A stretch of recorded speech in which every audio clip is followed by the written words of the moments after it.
Welcome to In Real Life, Foster Care Unfiltered, where real foster families share their journeys, the challenges, joys, and life-changing impact of opening their hearts and homes. In each episode, we explore the experiences of foster parents and the difference they make, with insights and guidance from Children's Home Society of North Carolina. If you've ever wondered what it takes to foster, you're in the right place. Let's dive in.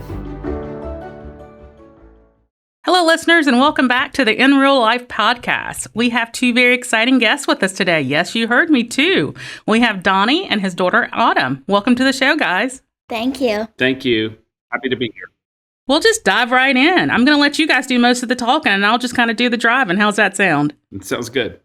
So let's go back to a few years ago, Autumn, when you entered your mom and dad's home. Do you remember that day?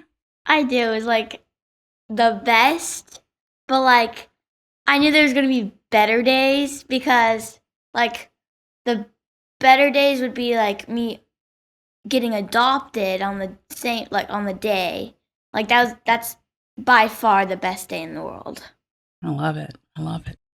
Do you know about how old you were when you started living with your mom and dad? Do you remember? 7, probably. 7. Okay. Donnie, what do you remember about the day that Autumn came to your home?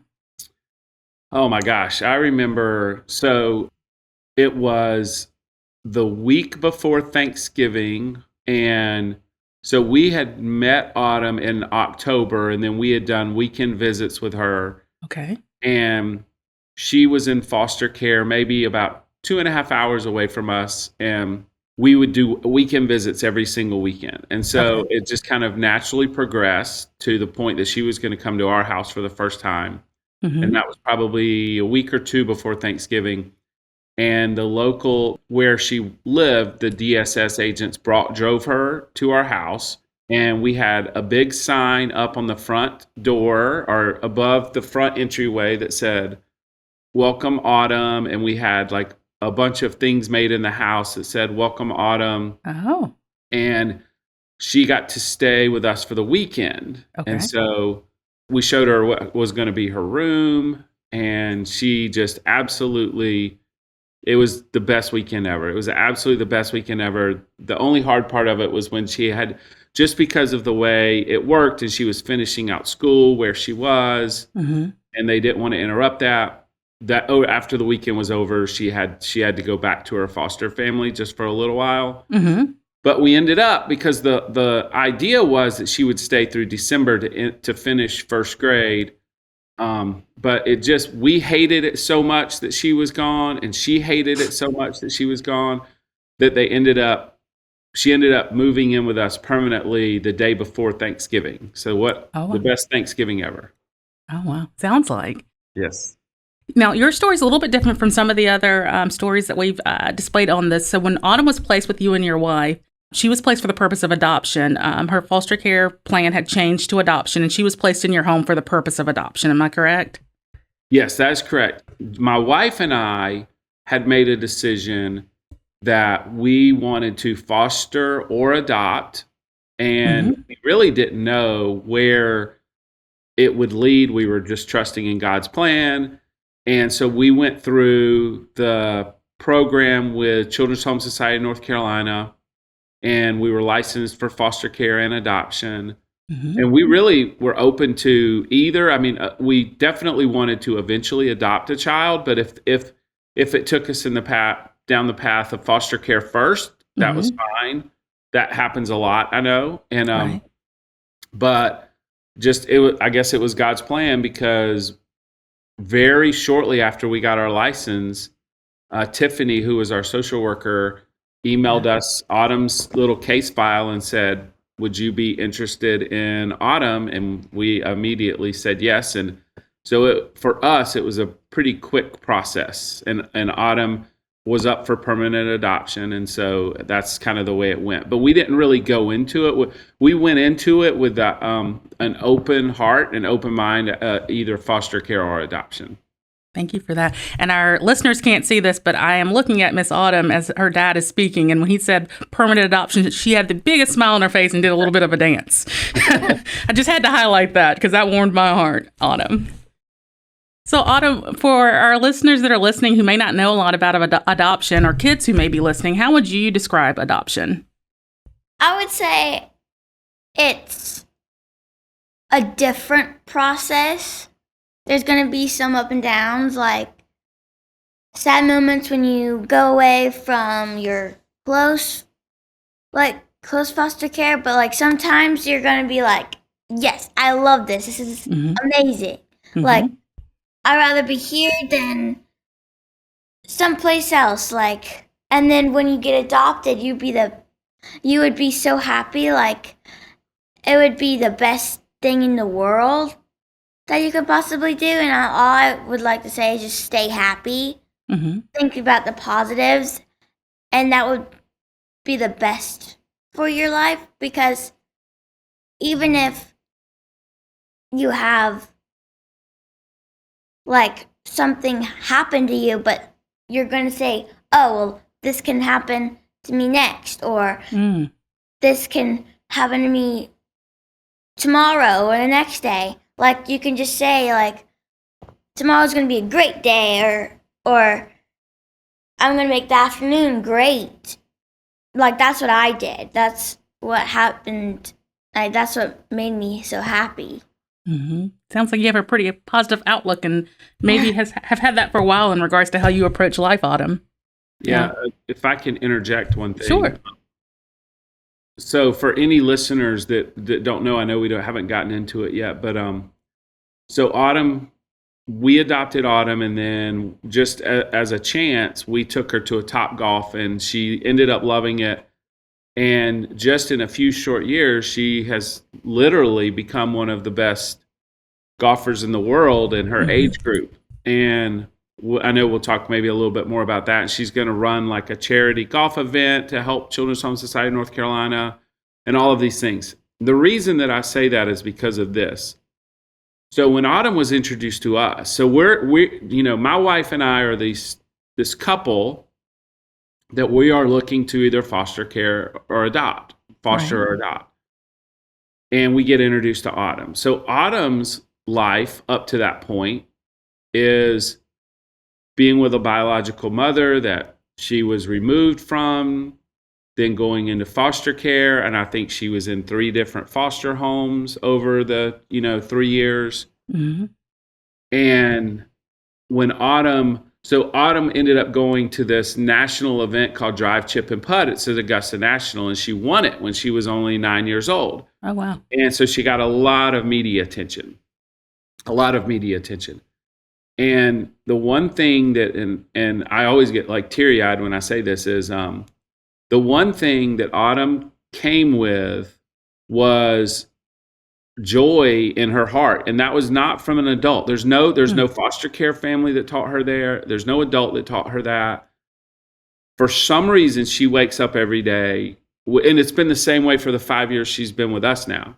She wakes up with joy in her heart about, I'm going to make this the best day ever, every single day. And when we met her, she was like that. I mean, her first grade teacher at the school she was at was like, Autumn's going to do, I don't know what it's going to be, but Autumn's going to do something special in her life just because of the way she is. And our foster parents, like everyone was telling us this about her. And she just really chooses joy every single day of her life. And it's remarkable to me because I am more like, well, that seems like that would be difficult to do when you're going through foster care. And one of the things that she has said was, some of her time was spent with other foster kids. So she would be in foster care, and there would be 1 or 2 other foster care kids in the home. And some of those kids had a more difficult time. I mean, they just had a more difficult time. They were great kids, and the foster care parents were doing an absolute wonderful job. But it's very easy to think about, well, why am I in this situation? The negativity. And one of the things that Autumn, I think, wants to get across is what she had already told you, is just to choose joy, just to choose to look at the positives and realize that, hey, this too shall pass, and that life will be better. I love that. Would you agree with that, Autumn? I do. Yeah. Yeah. Do you have any idea like where that came from, or is it just a decision you made a long time ago? It was just a decision I made because I knew I was going to have good days and have bad days, and I knew that at some point I needed to be happy. So I decided that I wanted to be happy, and I stayed being happy, which led me to have a nice life like this. I love it. I love it. So I guess let's talk a little bit about what you kind of brought up, Donnie, about the entrance into sports. So Autumn you all receive an email with Autumn's profile and decide that you feel like you all would be a good family for her. And she starts visiting and she moves in early before Thanksgiving. And you guys go through the adoption process and she becomes a permanent member of your household. I am assuming from what you've shared thus far and what I know about your story, Autumn, it doesn't sound like you had played a lot of sports before moving in with your mom and dad. So I didn't know what golf was at all. I didn't even pick up a golf club. I didn't even know what golf was. I didn't even know terms of golf. I never watched golf. I just went to Top Golf and Dad taught me it, and I'm like, okay.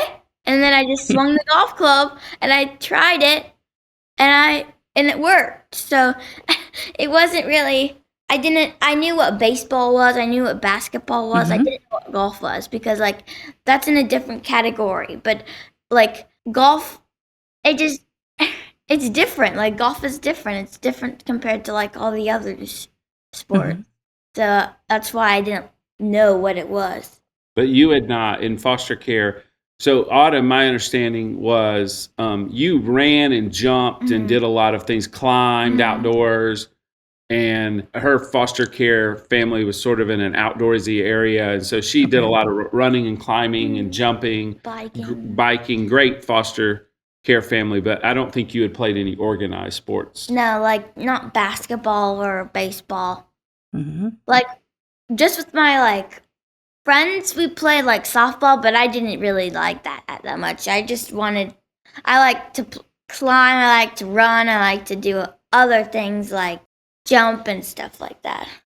So you go to Top Golf one day with mom and dad, you swing, try it, and you're like, hey, this is pretty cool. I think I'm pretty good at this. How do you get to where you are now as one of the top junior golfers? My dad taught me all of I needed to know, and then I just got better as I went.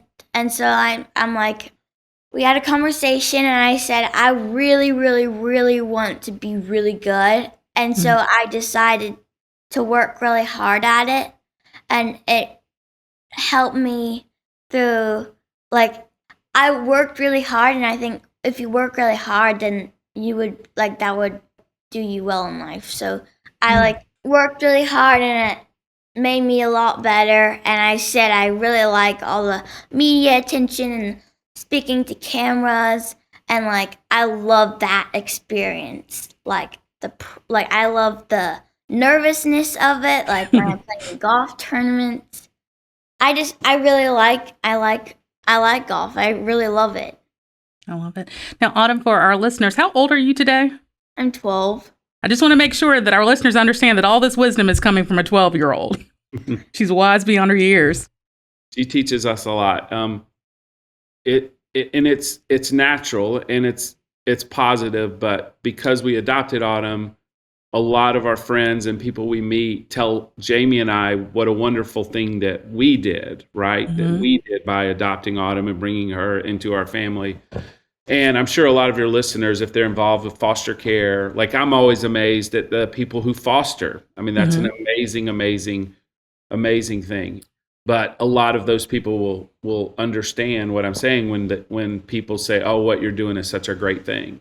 But it's really interesting in our situation because Autumn has taught my wife and I so much, especially me, because my personality is just a little bit more of a, half glass empty person to a certain extent. I mean, just kind of natural. I'm not a terrible person by any means, and I try to do the right thing in life. But my default is to kind of look immediately at, oh my gosh, this is going to be such a pain to do, right? That kind of thing.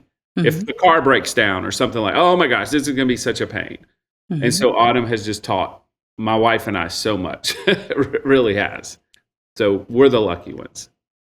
So, Donnie, when you and your wife first started this process, I know you guys were open to fostering or adopting. What were some of the fears that you all had as you were entering in becoming a foster and adoptive parent?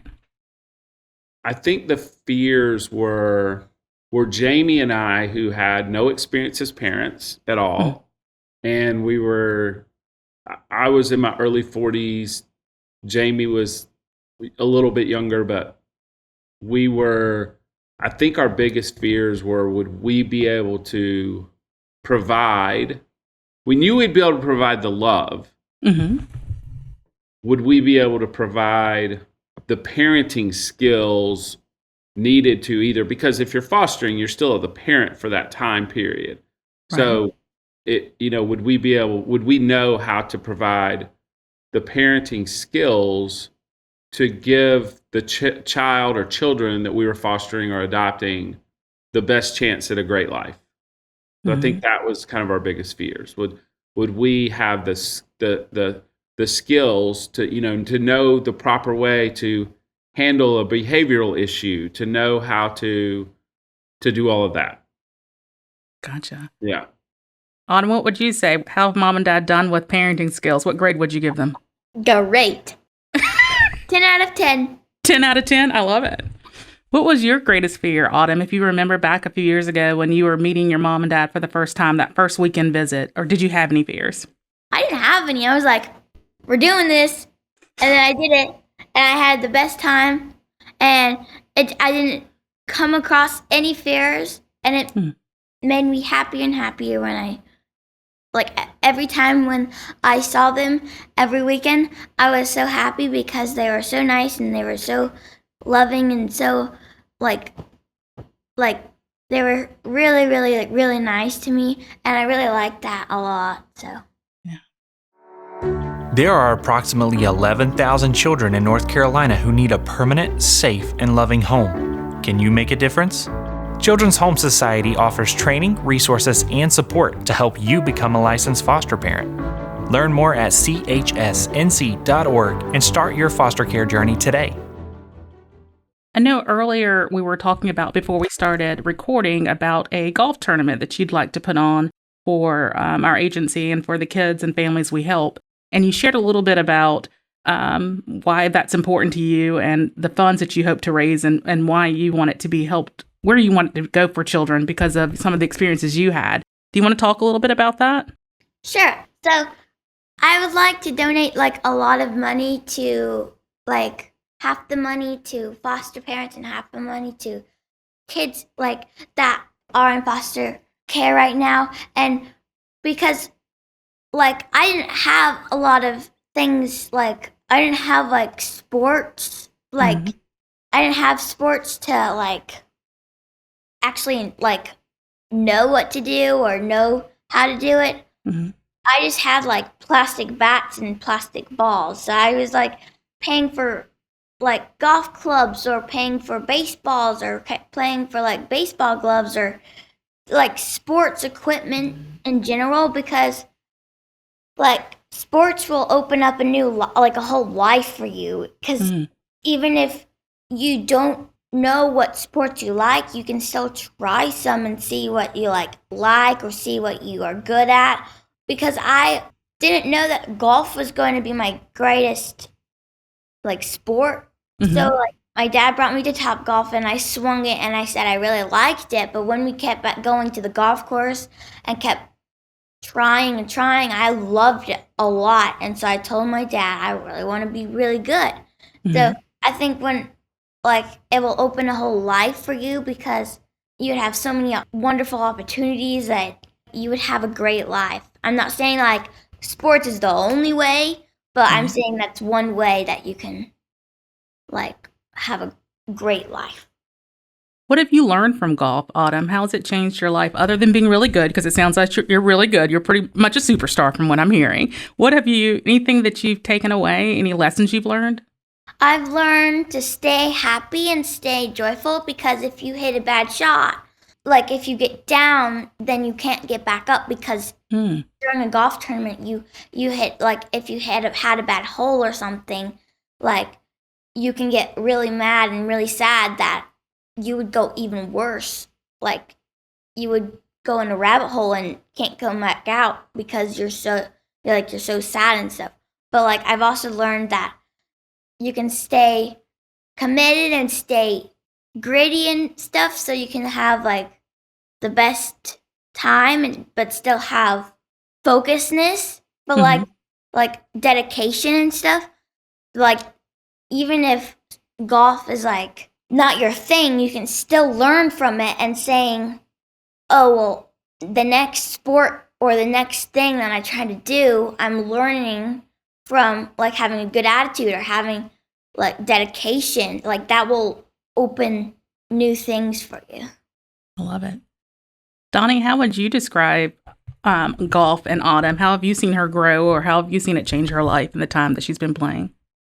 I think exactly what she said, in that golf teaches a lot. It really is kind of a microcosm of life, in that every hole is different, and you're going to have great holes and you're going to have not so great holes or not so great shots. And first, you have to learn how to handle that mentally. You have to learn how to have a half glass full attitude and say, well, you know what? I will focus on the next hole. And then golf is a very, very difficult sport because all sports are difficult, but golf is especially difficult because there's so many different areas. There's putting and chipping and hitting your driver and hitting your irons and playing into the wind and different lies and swing and all of those things. And you have to learn all of them. And so in life's not one thing. Life is being able to learn all different aspects of life.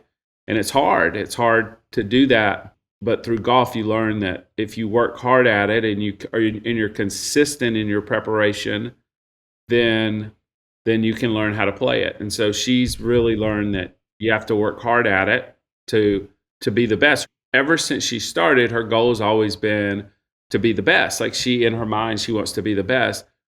But then she started to learn through the process of, okay, what I want and what I'm willing to do, those have to match up. Right. And so we still absolutely keep it fun, but she just realizes that she has to work hard at it. And that's like life. If you want a lot of things out of life, if you want to succeed in different areas of life, you have to work hard at it. And so I think that's a big area that she's learning from in golf. And then the very final thing that I'll say is unique to golf in her situation, but a lot of these kids that she's playing with, because she's at a level now where every weekend she's playing against these kids, that they're all going to play college golf. And some of them will end up being on the LPGA tour. They're just amazing golfers because that's the type of tournaments that she's in. And you really learn when you get to that level, this saying called pressure is a privilege.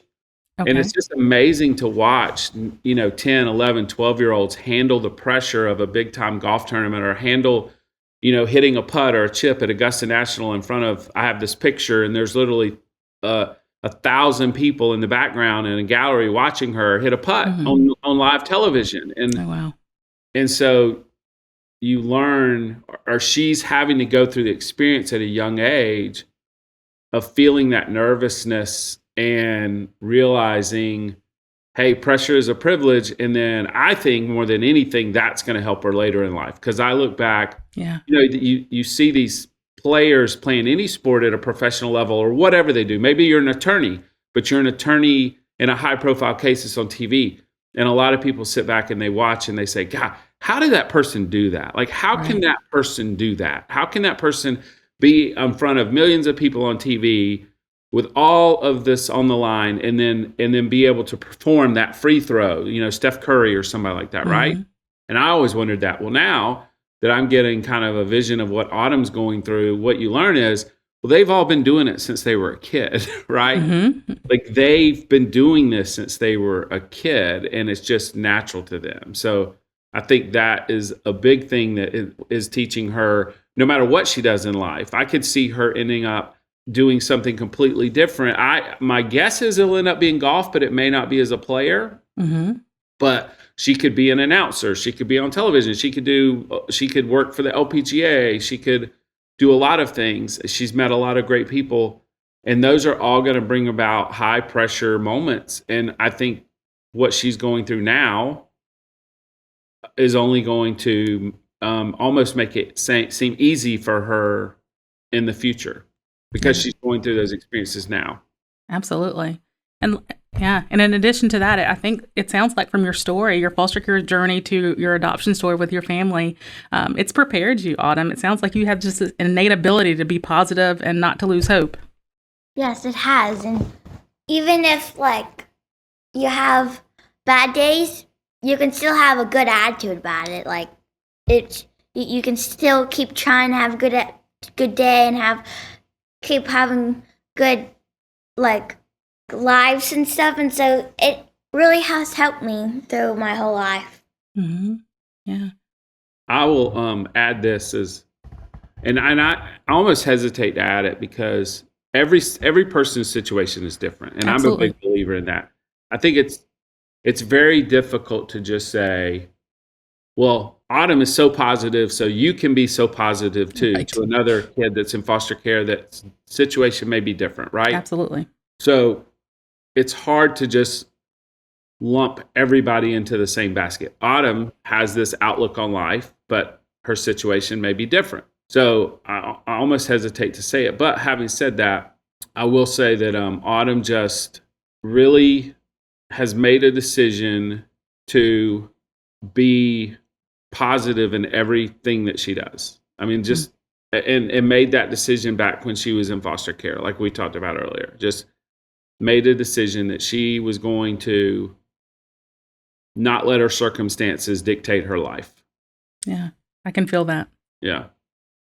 Autumn, and not that I'm saying that you're the expert, but I think you're pretty high up there. There may be other kids who may be listening to this podcast right now who may be in foster care. And I know your dad said you'd had 3 foster care placements before you came to live with them and be adopted. And maybe they're not feeling so positive right now or they're scared. What would you say to them? I would say take everything that you have. Like if you have, like make it an experience. Make it an experience and make it a happy experience instead of like, oh, this is awful. I don't like this anymore. Like, this is not fun. Like, you should have it as a learning experience and having it as like, you will get adopted at some point, but you'll just keep trying and keep having good attitude about it because God will have a plan for you and God has a plan and you just need to follow it and just like follow and tell and like show, like God shows what you want to do and don't want to do, and He also wants you to be happy. And when you're being positive and being happy, you can just follow and trust God's plan. And when you trust it, it will like finally work out for you, and you will get adopted at some point. Thank you, Miss Autumn. Donnie, same question with a different twist. What would you say to listeners who maybe have been thinking about fostering or adopting and just kind of haven't taken that step? Maybe fear, maybe, we all have those narratives in our head of why we can't do something. What would you say to those listeners? So to answer that question, just to back up a little bit, I do think I should add this in. So my wife and I had decided that we wanted to have a family. So one part that I forgot to mention from earlier where I said we went through Children's Home Society of North Carolina to get our license to foster or adopt. I actually forgot the part before that. And that is that my wife and I had decided that we wanted to have a family and we weren't able to do that on our own. Okay. And so we started looking at adoption. And at first we looked at, adoption agencies where you would adopt a newborn. Mm-hmm. And I was in medical sales. And one of the customers that I called on, I went in one day and we were talking and her daughter was there, and her daughter was 10 years old, and her daughter was extremely well spoken and was doing math. I guess her daughter needed to come to work with her that day. Her daughter was doing her math lesson, and I started talking to her. And then her daughter went to next door to get something to drink. And I said, Jennifer, I said, I didn't know you had a daughter. Mm. And she said that they had adopted her daughter and her brother from Children's Home Society of North Carolina about like a year earlier. And they were 9 and 10 years old at the time. And so I didn't know anything about an organization like Children's Home Society of North Carolina. Like that was such a random conversation that just happened to happen. Mm-hmm. And so I went home and told my wife about it. The next week, 2 weeks, I bugged Jennifer to death because all of a sudden I had all these questions like, well, tell me more about this. Yeah. Tell me more. And the only reason that Autumn is in our life now, to be completely honest, the only reason Autumn is our child now is because of that random conversation that I had with Jennifer, who was the office manager in this medical practice. And so what I would say as far as the fears and all that, because we had a lot of fears, is reach out to an organization like Children's Home Society of North Carolina. I think I've had, because of Autumn's golf, and this is what I'm trying to use the platform for Autumn. Because of Autumn's golf, I've had lots of people reach out to me and say, hey, can you tell me more about foster care? Can you tell me more about adoption? And it's crazy. It's I won't name any names, but it's like head coaches of like colleges and, golf coaches and different, or people that are involved in broadcasting, like all sorts of people have all of a sudden asked questions. So I would say is to ask questions. Like, even if you're afraid, even if you have fears, ask the questions. And then if it takes you down a road where you decide that it's not for you, that's fine. But don't let your fear not ask the questions. Like, reach out to Children's Home Society, find people like me and my wife, and just and ask questions. That would be my biggest piece of advice, is just find out, because that's what we did, and it led to us having the most amazing daughter in the world. I do say that, like, for my golf tournament, I want to make sure that just a little group of people know about adoption, but I want, like, a whole bunch of people to, like, donate and help and know, but because I want, like there's a bunch of, like, kids and, like, families who don't have, like, kids and stuff, that I want them to, like, either foster or like adopt a kid, because I think we need more of that and more, like, opportunities for kids, because, like, that's the main reason I want to do my adoption. Is to increase awareness. It sounds like for you, Autumn, it's not just about raising the funds. You want to increase awareness about the need for foster homes and for adoptive homes for kids who may be in situations like you were. Is that what I hear you saying? Yes. Yeah, one thing about Autumn was the very first day we met her. So, like I mentioned, that was in October. So we went to her DSS office, and we met her, and then we were able to take her to Chick-fil-A, spend, a few hours with her, and then we went and got ice cream. So this is the first day we ever met her. Right. And we go to get the ice cream, and by this time we had gotten comfortable around each other for like 4 or 5 hours. And again, she's only 7 at the time. So she tells every single person in the ice cream store that she's getting adopted. Now, of course, you have to remember that at 7, and there's some, like, we didn't know if that was actually going to happen yet, all of those things. So there's some 7-year-old brain in there, but she was just so excited, and she had met us. And now she was in a situation where she did know that permanent adoption, her counselor, the DSS people that she worked with that handled or that helped her, they had already told her that she was going to be adopted, right? So, but she just told everybody she was going to get adopted. So from that point on, we have always left it up to her whether she wanted to share her story. Because again, going back to everybody has different circumstances. Right. A lot of kids that are in foster care adoption, they may not want to share. Maybe they want to put that in the rearview mirror. Maybe they want to, and I think that is absolutely perfectly fine. But Autumn, again, going back to just her decision, and she has always wanted to share her story. So I love it. Why is that important to you, Autumn? Do you have any idea about why you made that decision?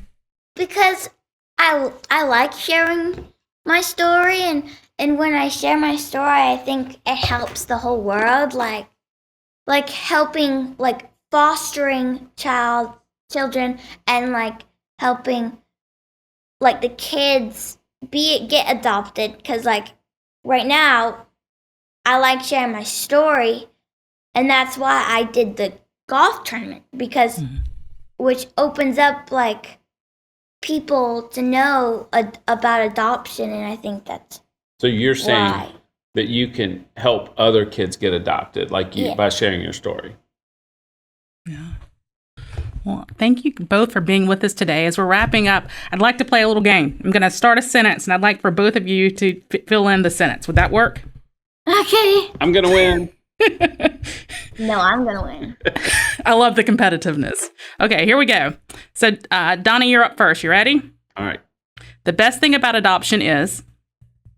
Love. Same thing for you, Miss Autumn. The best thing about adoption is? Happiness. And then one more. The one thing I want everyone to know about adoption is, Autumn, you're first this time. That there's kids that are waiting to get adopted, and people will embrace that, like want to like help out, and like there's kids that want to get adopted soon, and that the foster parents would like to adopt the kid. Absolutely. There's kids in North Carolina right now awaiting adoption. That's very true, Autumn. Same question, Donnie. The one thing I want you to know about adoption is? So I'm going to piggyback off what Autumn said, but I'm going to add one thing into it, because I think it's really, really important, because you talked earlier about what that fear we had was. And there can be such a stigma around kids that are in foster care. What are those kids like? Right? What are those kids like? So what I would say is there are kids like Autumn that are amazing kids that, due to no fault of their own, are in a situation where they're in foster care, and all that they need, because they're strong-willed kids. Most of these kids, if they get to the point they're in foster care, they have a strength about them, and that all that they need is love to strive. I'm going to use a word from Autumn's tournament. She came up with this tagline, "You were born to soar," because it's her charity's called Autumn's Eagles.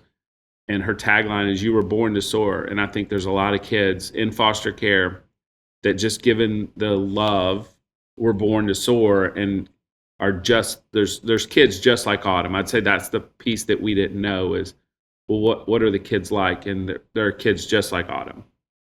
That's awesome. I don't think there's anything left to say. You guys are amazing. Thank you so much for being on the show today and sharing your story. Anything you guys want to say as we're closing out? I think we got all the things. Well, thank you so much. I hope you have a great day. All right. Thank you. Bye. Thank you for joining us on In Real Life, Foster Care Unfiltered. If you're interested in becoming a foster parent or supporting children in foster care, visit chsnc.org to learn more. And if you're a current or former foster parent with a story to share, email us at inreallifepodcast@chsnc.org.